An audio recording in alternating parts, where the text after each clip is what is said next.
Hello everyone and welcome to another No Rest for the Wicked video. This is going to be a big week for the game as the biggest patch yet is set to make its way, and I want to sit down today, kind of give you guys an overview, dive into some thoughts that Thomas has shared over on Twitter, and then ultimately end with our message of hope. Now, please forgive if you hear a slight beeping in the background. My computer is on its way out, and I have gone ahead and ordered a brand new PC, and it might be arriving Saturday, which coincides with my birthday. I don't know if that's going to actually happen. I didn't intend to order a new PC for my birthday, but it is how it is happening. So chances are there might be some downtime that I have this week because, again, like, the PC is on its final lap, I guess to say, and also it should be a lot of fun. But we will be covering all the updates. We will be going through the patch notes, and we will be doing some live streams of update number 3. So if you guys are new to the channel, be sure to hit that like, that sub, and also be sure to check out the Discord, which is linked in the description. If you guys do sub, if you feel like I earn your sub, sound off in the comments. Let me officially welcome you guys to the channel. Or if you've been here for a while, just like SBK, who originally followed me for my Final Fantasy XIV controller videos, yes, thank you so much for being here for so long. Also, as a great plug, you should check out Ginger Prime Loves MMOs. That's where the future Final Fantasy XIV controller guides will be, alongside MMORPG coverage. Is No Rest for the Wicked an MMO? I don't know, but it does seem to have some of those different kinds of connections, and in a very positive way. But now let's dive into the reason why you clicked on the video in the first place. Over on the Discord, lots of questions being fired off. Where is the update? What is going to be included in the update? And just as a reminder for those of you who wonder, multiplayer is not as a part of patch number 3. Well, we have an old roadmap, but it's important to note this roadmap is now outdated, and the developers have already shared that more updates to the roadmap are going to make their way. I'm expecting to see that this week. However, we'll be sure to cover it if it does and when it does drop. So just to kind of clear things up in case anybody was curious, this is going to be the biggest update to No Rest for the Wicked that is coming out that we've seen so far, and they've been putting in a lot of stuff, a lot of crazy stuff according to their own words. And that is essentially what we're going to be able to go hands-on with. So a couple questions also that people have been asking me over on the official Discord. Hattori says, thank you. Should we get the patch notes this upcoming week? Maybe that's going to be something we're going to see. And yes, we will be getting patch notes. And yes, I will be covering the patch notes here on the channel as well. But we don't know exactly when that will happen. If the pattern that they have established holds out to be true, we will see them drop the patch notes on Thursday. But if they drop them sooner, or if Bird drops them off and allows me to share them with you guys, I'll be sure to give you guys the information as soon as we have it. Now, Game Time Sun says, will the Crucible updates this time be released at a certain time, or will the release be at midnight for the download? And at this time of recording, we do not have a specific time where we'll see this update go live. Being that they've been able to put a lot of work into it, a lot of cooking beforehand, I don't think it's going to end up being kind of last minute on Thursday. We can wait and see, because time zones are a thing that kind of trip us all up at times, but as soon as we get that information, I'll be sure to let you know. Also, for those of you who also like, what is this Crucible update? This is apparently their biggest expansion to the Crucible, bringing in some of the things that they wanted to include when the game hit early access, but just weren't able to. So we're going to have to see what this means. Obviously, they've stated the Crucible is going to be very roguelike in its inspiration, adding in that kind of content to kind of an end game, grind and cycle. So yeah, it's going to be interesting to say the least. I cannot wait to go hands-on with it and see what all has changed and what all is added to it. And so yeah, that's what this week is all going to be about. Kind of a little bit of a patch 3 waiting room. Now, after that, so that's the TLDR. That's the information that we have, and as soon as it gets firmed up, we'll be sure to share more. But Thomas was also talking over on Twitter, as he usually does, about his thoughts about game development. I thought this was interesting, especially when it comes to design. We're going to talk about that before we get into the message hope at the end of the video. But also, it's important to note that I do think that we might see more communication about patch number 3 this week as well. It's just a question of when they decide to kind of release and stagger that information out. So keep it locked to the channel for more information. Now, Thomas writes, let me share something I've been thinking about recently.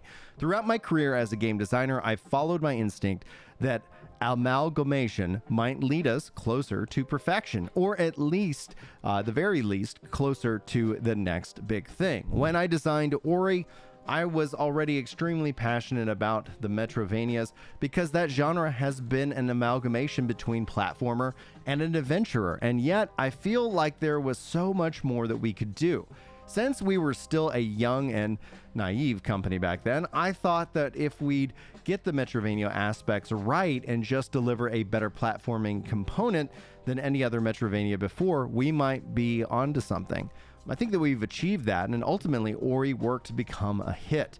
The other big components is that Ori brought to the genre was a heavier focus on storytelling and cutscenes, and that decision was made simply because I wanted to tell stories for a long time, but never had an outlet, so I just had to do it there. Ori didn't just follow the same pattern as it is always out there. We brought other elements into it, and I think that made it really exciting. Now, with No Rest for the Wicked, I think it's pretty clear that we're following a similar pattern. Wicked is an ARPG at its heart, and now we're also trying to infuse roguelike elements into it through the Crucible, and if we get that to work in a big way, I think it might be once again open Pandora's box just a little bit.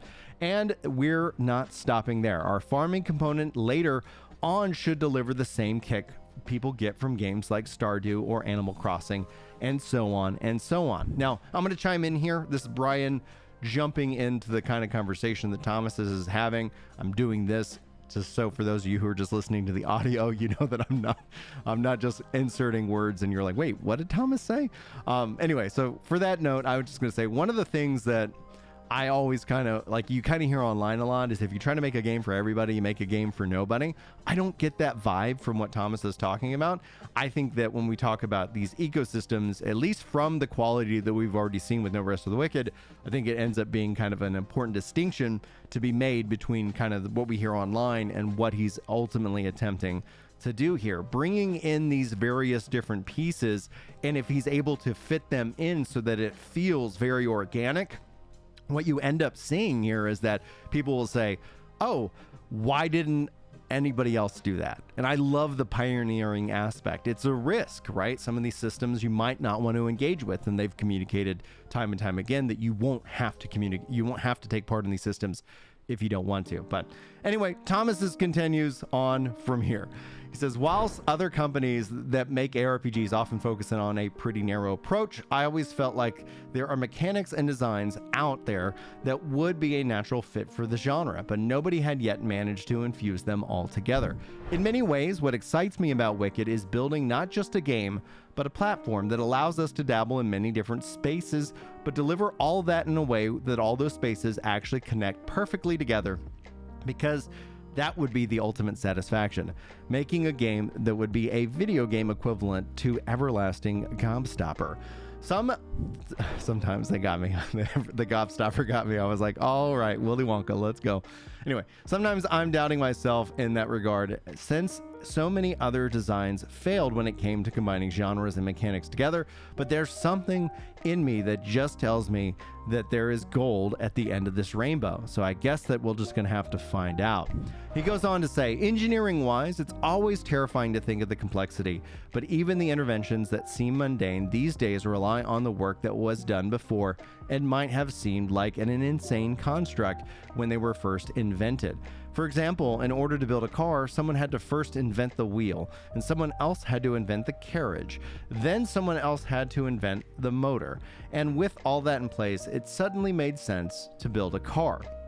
It might not seem obvious today to mix all of these genres together, but if done right, I think it will feel obvious in hindsight. And opening up to questions, as one of the things that I really like about the devs here is they're very communicative. Hamlet writes, what are your thoughts on not combining too many genres into a single game? Will it still manage to feel like an ARPG when there's also a heavy focus on roguelike and farming simulator and potentially even more down the road? It's an interesting approach though.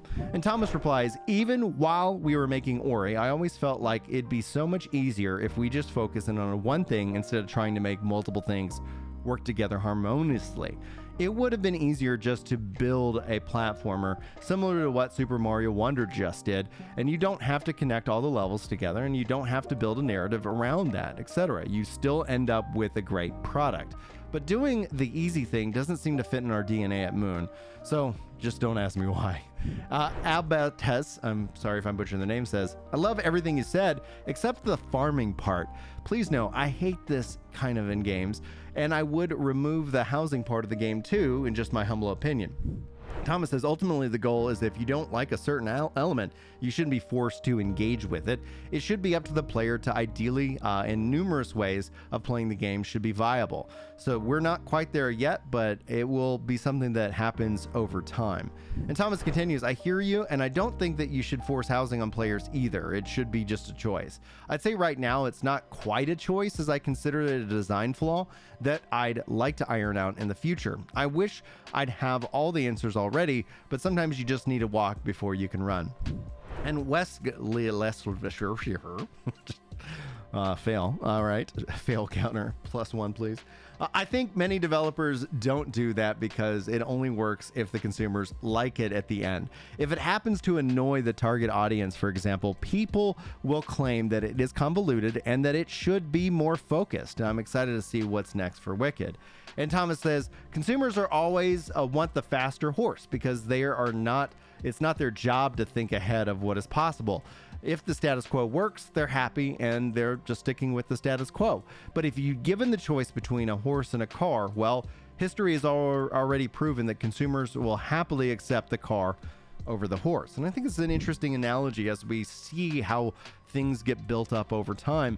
And ultimately, it'd be really interesting to see if Wicked is the culmination of all these past inventions and genres brought into that cohesive element. There's always risk involved with that. And one of the things that makes this project so exciting is that they're willing to take the risk. I think one of the things that we as gamers have felt very frustratingly over the course of time is that the AAA, the big hitters, have become safer and safer and safer because the costs to make them have ballooned into an unsustainable way. So you have to cut risk as much as possible when you're talking about spending $200 million, $300 million. And that's why I think games of this size and scale and team that have a focused and clear vision, not something designed by committee, end up standing out in beautiful, beautiful ways. Now, as we like to do, I always like to wrap up, usually with a community discussion message, I hope. This is kind of be combined in today's video. And a couple of comments I'd like to share with you guys and just kind of my thoughts on those comments. MBS Firm says, I can't believe someone would even possibly not like your content, let alone wish you were dead. It's insane. And it's unfortunate. It's just kind of, and I'm saying like, it's kind of par for the course. At least that's been my experience on as somebody who makes content. Not everybody's going to like you. Some people are going to take it like well to an uncomfortable level. But it's not going to stop me from kind of living my life and putting out what I believe to be a good message and something that people can really kind of connect into in this kind of crazy world that we're all, or historical times that we're all living through on a day-to-day basis. Immortal, and I'm sorry for butchering the name, says, came here for your take on the emojis, sub for the excellent mental health discussion. I'm sure you get negative feedback about it, so I wanted to balance the scales with something positive. So yes, that is something very important. I cannot thank you guys enough for positive messages because they do kind of help put the negative ones in context. The problem with the internet is an interesting problem we haven't seen in all humanity, is that it takes all messages and kind of puts them on the same, playing field. So let's say you walked into a room with 1,000 people and 999 people like, hey, we like your stuff. And one person was just like, this guy sucks. I hope he dies. Like the internet makes that negative voice sound so much more powerful. And it's easy for the brain, especially within our human evolution and biology, to lean into the negative over the overall positive. So I do appreciate y'all's positive messages. The message that I want to say, especially as it relates to this, as it relates to what people sometimes tell me on the internet, and it states, some people don't die and other people live. And it's an important thing to kind of reflect on as I approach yet another lap around the sun, as another birthday comes into closer view. And yeah, like some people just kind of survive. They kind of just like go through life and let life kind of happen to them, and others choose to live. And I would encourage you to choose to live, because the sad reality is that at some point we're all going to be dead. Somebody is going to be listening maybe to these words, and I'm going to have long been gone. And hello to you. Hopefully you're doing well. So I choose to live despite negative, despite issues, despite setback, because those are guaranteed. Not everything's going to go perfectly. Plans are going to change. Some things just aren't going to work the way that you envisioned. But that doesn't mean that you can't create a new vision. Like, think about it like that. That yes, it's okay to have grief and mourning over a life maybe that you wish that you had, but don't get stuck in the past. Like that's the, like I've heard from a Christian perspective, that's where the devil's power truly is keeping you locked in the what ifs rather than the present, and also trying to keep you worried about the future. So live for now and don't get lost in the past, and create a new dream. So maybe something didn't work out. Maybe you didn't become, this thing that you wanted to be. And I get that, right? Like life has thrown me many, many different curveballs. And at the end of the day, I'm happier now than I think I could probably ever have been because of that mindset and that attitude. And so that's the same thing I just want to pass on to you guys. Take care of your mental health. Take care of your physical health, because I think if you're especially struggling with mental health, there is some kind of correlation to a degree. Now, I do also recommend cognitive behavioral therapy if you guys haven't ever heard of it. It has really helped me out dealing with anger. That's something that I've really struggled with, and it has helped me allow to process things in a much more cohesive way. Getting to the root thought as to why am I angry? I don't know. Let's dive into this circular thought process that's going on in my brain, and maybe it's not even real. And because our brains can lie to us, guys, like that's the craziest thing about our humanity, is that our own brains can tell us and try to deceive us into thinking something that isn't true. Anyway, that's where I'm going to wrap up with this video. I can't wait to bring you rock solid details, and as soon as that information is out and shared, I'll be giving it to you here on the channel. Thanks so much for your time today. Hopefully you enjoyed this video, and hopefully I'll see you in the next one. But until then, take care.